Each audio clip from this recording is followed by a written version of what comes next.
Oh, jalan. Mantap kalau kena tu kau. Ya. Pegah apa tu? Ha? Jalan. Yo, gunung. Gunung bodek. Gunung bawah dek.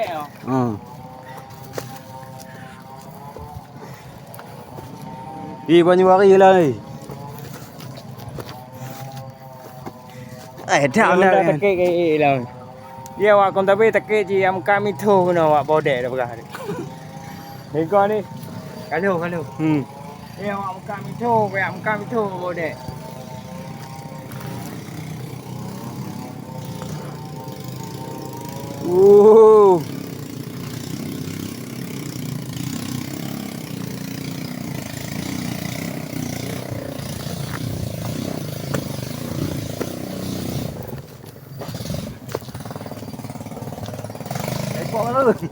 Hepok ke?